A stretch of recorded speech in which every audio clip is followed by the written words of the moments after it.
আমরা এখন রয়েছি বড়বাজারে। বড়বাজার ব্লকের ব্লক তৃণমূল কংগ্রেসের যে ব্লক সভাপতি বিশ্বজিৎ মাহাতো, তার কাছে আমরা নিয়ে এসেছি আপনাদের প্রশ্ন। আচ্ছা, সামনেই বিধানসভা নির্বাচন। এই নির্বাচনে আপনার লড়তে হবে, আপনি নতুন সভাপতি। এই বিধানসভা নির্বাচনে SIR এই সময় চলছে, বহু নাম বাদ গেছে, আরও নাম বাদ যাবে। এখন বিজেপি বলছে যে আপনারা অনুপ্রবেশকারীদের ভোটে নাকি জিতে আসছেন, SIR এর পর আপনাদের রেজাল্ট নাকি বদলে যাবে, কি বলবেন? দেখুন, রেজাল্ট বদলাবে না।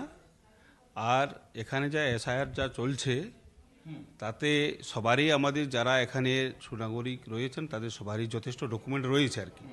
কিন্তু এখানকার যিনি নির্বাচন কমিশন বা নির্বাচন কমিশনের যে কোনো লিগেল অর্ডার নেই, অহেতুক মানুষকে হ্যারাসমেন্ট করছে, বারবার মানুষকে ব্লক এরিয়ায় ডাকছে, তাদেরকে বারের বার তারা উপস্থিত হচ্ছে এবং বারবার ডাকার ফলে কি হয়, অনেক মানুষ যারা সচেতন মানুষ নয় তারা কিন্তু একবার দুবার উপস্থিত হওয়ার পর অনেকেই উপস্থিত হতে রাজি হয় না বা বিরক্ত বোধ করে। এইটা তারা চেষ্টা করছে যে যারা অ্যাবসেন্ট হোক এবং অ্যাবসেন্ট হওয়ার পরেই হয়তো তাদেরকে নাম বাদ দিব, এইভাবে তারা একটা কাজ করার চেষ্টা করছে। কিন্তু আমাদের এখানে যারা BLA 2 তারা প্রতিনিয়ত আমাদের ভোটারের সাথে যোগাযোগ রেখেছে এবং সেইভাবে তারা কিন্তু কাজ করে চলছে এবং সেখানে আমাদের ভুতুড়ে ভোটার বা যাই কিনো ওরা বলুক না কেন, তাতে কিন্তু আমাদের কোনো অসুবিধা দেখা দিবে না। এবং হয়তো যেগুলো মারা গেছে বা কেউ হয়তো অন্যত্র ট্রান্সফার হয়ে গেছে, সেগুলো হয়তো বাদ যেতেই পারে, সেটা স্বাভাবিক, কারণ সেটা ওইভাবে প্রক্রিয়া চলে এসেছে। কিন্তু আমাদের যে অনুপ্রবেশকারী যে আপনারা কথাটা বলছেন সেটা কিন্তু না, এবং রেজাল্টও কিন্তু বদলিবে না আর কি। বান্দোয়ান বিধানসভা এলাকা আদিবাসী অধ্যুষিত এলাকায় বান্দোয়ান বিধানসভা।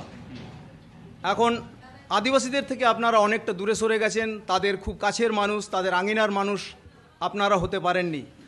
আদিবাসী ভোট বাক্সে প্রভাব পড়বে, কি বলবেন? না, এটা কিন্তু আমি মনে করি আপনারা ভুল বলছেন।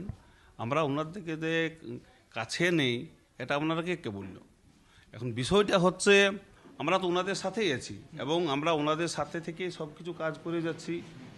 হ্যাঁ, সমস্ত আমাদের শাখা সংগঠন বলুন, যাই বলুন, আমরা তো ওনাদের কাছে নিয়ে কাজ করি। আমাদের দূরে থাকার কোনো কথা নয়। তথা আমাদের ধরুন আমাদের বিধায়ক আদিবাসী সম্প্রদায়ের মানুষ, তথা আমাদের জেলা সভাপতি আদিবাসী সম্প্রদায়ের মানুষ, এবং তাদের নির্দেশ মতো আমরা যারা মানুষ আছি, সম্প্রদায়ের মানুষ আছি, আর আদার্স যারা আছে, তারা তাদের ওনার নির্দেশ মতোই আমরা কাজ করছি। সেখানে দূরে সরে যাওয়ার কথাটা কিন্তু আমি ঠিকভাবে নিচ্ছি না আর কি। আমরা কিন্তু একসাথেই কাজ করছি। আপনারা কনফিডেন্ট আছেন এই জায়গায়? একদম আমরা কনফিডেন্ট। এই বড়বাজার ব্লক স্বাস্থ্য কেন্দ্র প্রায় 2 থেকে 3 লক্ষ মানুষ এর উপর চিকিৎসার জন্য নির্ভর করে থাকেন।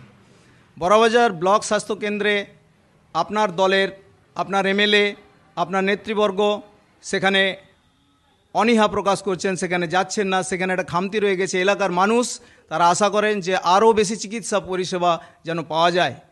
এই জায়গাটা আপনি কি বলবেন?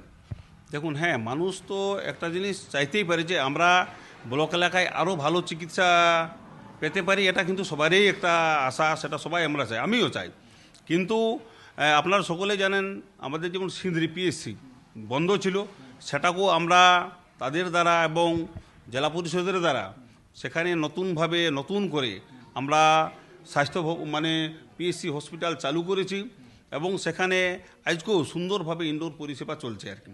এবং বড়বাজারেও আমাদের এলাকার যারা আমরা জনপ্রতিনিধি তাদের তত্ত্বাবধানে নতুন বিল্ডিং তৈরি হয়েছে এবং সেখানেও সুষ্ঠুভাবে আমাদের এখানে পরিষেবা চলছে। তবে হ্যাঁ, আপনারা যেটা বলছেন যে কিছু পুরনো বিল্ডিং আছে, সেখানে কিছু হয়তো রিপেয়ারের দরকার আছে, সেটা কিন্তু আমাদের সবারই কর্তব্য সেদিকে নজর দেওয়া এবং সেটা যাতে রিপেয়ার হয়ে সুন্দর হয় এবং স্বাস্থ্য পরিষেবা আরও ভালো হয়, এটা কিন্তু আমাদের সকলেরই কর্তব্য আর কি।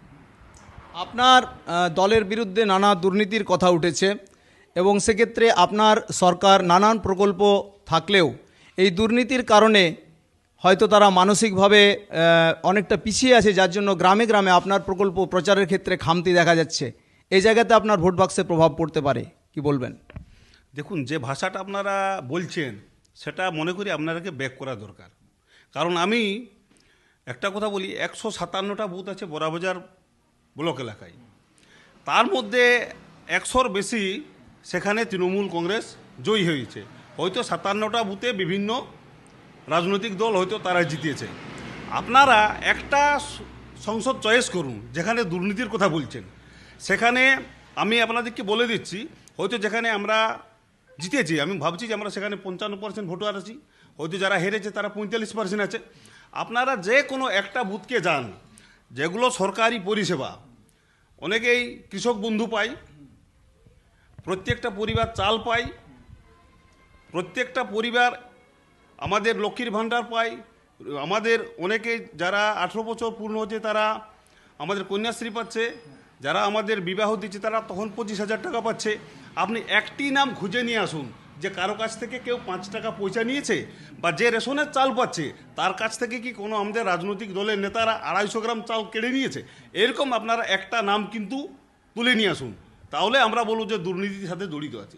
এখন সরকারের একটা কাজ বা সরকারের একটা দায়িত্ব, একজন বেনিফিশিয়ারির অ্যাকাউন্টে আমাদের তার যে টাকা সেই টাকা পৌঁছে দেওয়ার দায়িত্বটা সরকারের, এবং সেই টাকা সরাসরি বেনিফিশিয়ারির কাছে পৌঁছে যাচ্ছে।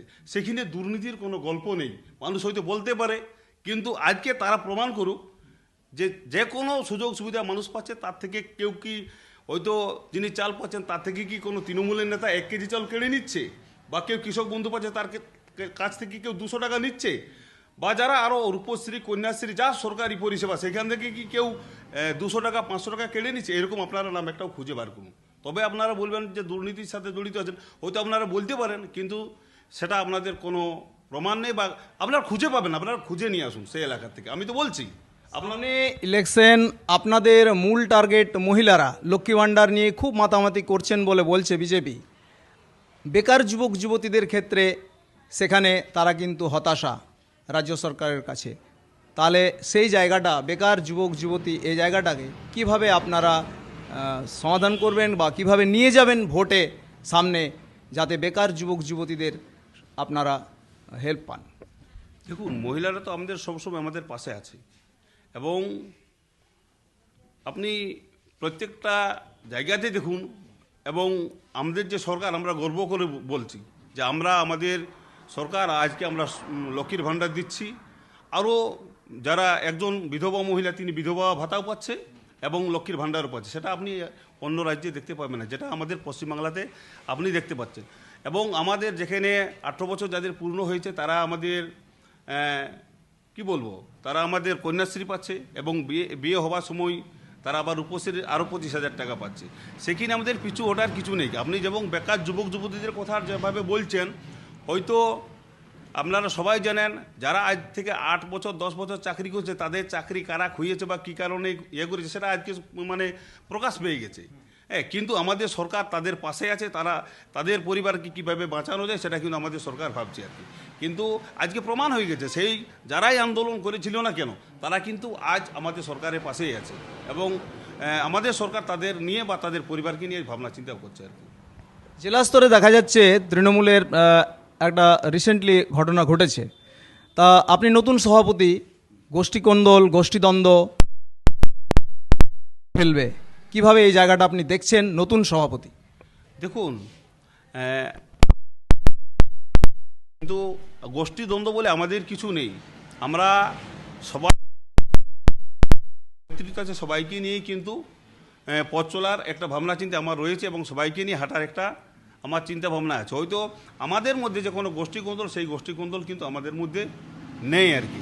এবং আপনি হয়তো জিজ্ঞেস করতে পারেন, বলতে পারেন, কিন্তু আমরা হয়তো আপনি সময় দিলে তারাকে ডাকলে তারা এখনই আসবে, আপনাদের সামনে তারা উপস্থিত করা ও হবে, এটা কিন্তু আপনারা দেখতে পাবেন।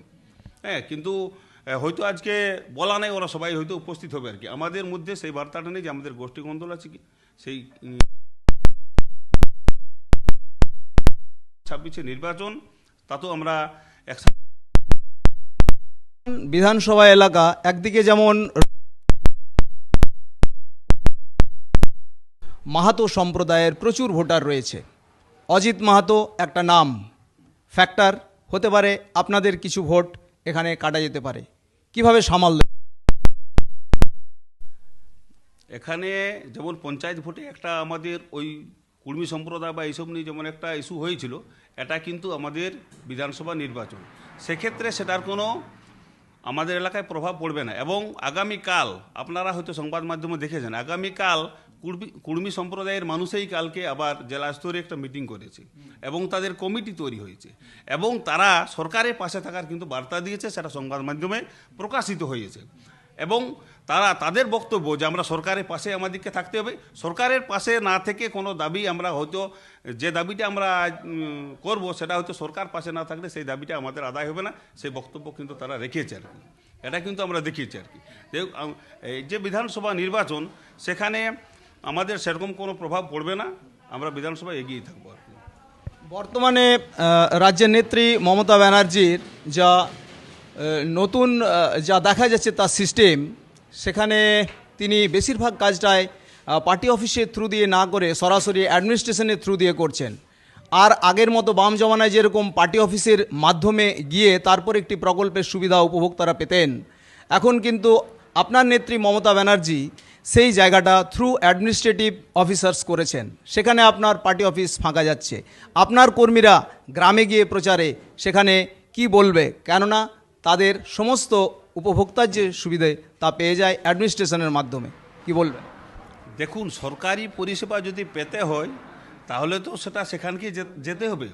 পার্টি অফিস থেকে ওই কোনো জামি প্রকল্প বা যে কোনো সুযোগ সুবিধা সেটা কিন্তু দেওয়া সম্ভব নয়, সেটা কিন্তু সরকারি অফিসের মাধ্যমেই সেগুলো কিন্তু দেওয়া হবে। এবং আমরা সকলেই জানি যে কোনো পরিষেবা পেতে গেলে আমরা সেই জায়গাতেই দ্বারস্থ হই। কিন্তু হ্যাঁ, আমরা তো গর্ব করে বলতে পারি যে আমাদের মামাটি মানুষের সরকার, অর্থাৎ আমাদের মমতা ব্যানার্জির যে প্রকল্প, সেইগুলো আমরা সর্বধর্ম সমন্বয়ে, জাতি ধর্ম বর্ণ নির্বিশেষে আমরা যে সকলকে আজকে দিচ্ছি, এটাই আমরা কিন্তু মানে গর্ব করে বলতে পারি। তা এইটা কিন্তু যারা অন্যান্য বিজেপি বা অন্যান্য যারা দল আছে তারা কিন্তু এটা বলতে পারবে না। আমরা গর্ব করে বলতে পারি যে আমাদের দল মামাটি মানুষের সরকার, আমরা কিন্তু যা বলি তা কিন্তু করি। এবং সেই যে প্রকল্পগুলো হয়তো আমরা যারা ছোট ছোট জায়গাতে যারা নির্বাচিত প্রতিনিধি আছে তাদের দ্বারা সব কিছু কাগজপত্র নিয়ে এসে ব্লক অফিস হয়তো দিচ্ছে, যেখানে যেটা জমা দেওয়া সেখানে তো সেটা দিতেই হবে। এইভাবেই হচ্ছে। এবারে একটা কাজ সরকারি পরিষেবা পেতে গেলে তো পার্টি অফিসে সেটা না, সেটা সেই দপ্তরে যেতেই হবে, এটা স্বাভাবিক নিয়ম আর কি। তাহলে আপনার মধ্যে নতুন সভাপতি হিসেবে সামনে নির্বাচন, কনফিডেন্স আছে, মানুষের সঙ্গে আপনাদের যোগাযোগ নিত্যদিন আছে বলে আপনি দাবি করছেন। আপনার নিকটতম প্রতিদ্বন্দ্বীকে কত ভোটে হারাবেন? দেখুন, আমরা 2000 এটা আমি বলছি বান্দোয়ান বিধানসভা এলাকা বা আপনার শুধু যে জায়গাটা বড়বাজার ব্লক, এই জায়গাটায় আপনার নিকটতম প্রতিদ্বন্দ্বী কত ভোটে হারবে? দেখুন, আমরা 2021 সালে প্রায় আমরা বান্দোয়ান বিধানসভা 20,000-এর কাছাকাছি ভোটে আমরা আমাদের বিধায়ক জয়ী হয়েছিল। এবারে কিন্তু সেটা 40,000 হবে। আপনাকে আমি এটাও বলে দিচ্ছি, আর এটাও আমি বলছি যে আমি বুথ জিতব, অঞ্চল জিতব এবং ব্লক জিতবে এবং বিধানসভা ভোটেও আমরা জয়ী হব এবং চতুর্থবারের জন্য মুখ্যমন্ত্রী মমতা বন্দ্যোপাধ্যায়কে আমরা মুখ্যমন্ত্রীর চেয়ারে বসাবো। এটা আপনাকে আমি চ্যালেঞ্জ আকারেই বলতে পারি এবং অন্যান্য যারা নেতৃত্ব আছে আমার চ্যালেঞ্জ তারা অ্যাকসেপ্ট করবে, আবার তাদেরকেও আপনি জিজ্ঞাসা করবেন। আমি এটা কিন্তু কনফিডেন্ট আকার বলছি। এই মুহূর্তে আমরা কথা বললাম বিশ্বজিৎ মাহাতো, বড়বাজার ব্লক তৃণমূল কংগ্রেসের সভাপতির সঙ্গে। তিনি কনফিডেন্ট তারা জিতছেন বান্দোয়ান বিধানসভা আগামী দিনে তৃণমূল কংগ্রেসের দখলে। আপনারা দেখছেন পুরুলিয়া পালস, দেখতে থাকুন পুরুলিয়া পালস। পুরুলিয়া জেলার রাজনীতির কি পরিস্থিতি, আপনাদের কথা চোখা চোখা প্রশ্নবাণে আমরা বিদ্ধ করব আপনাদের এলাকার নেতাদের।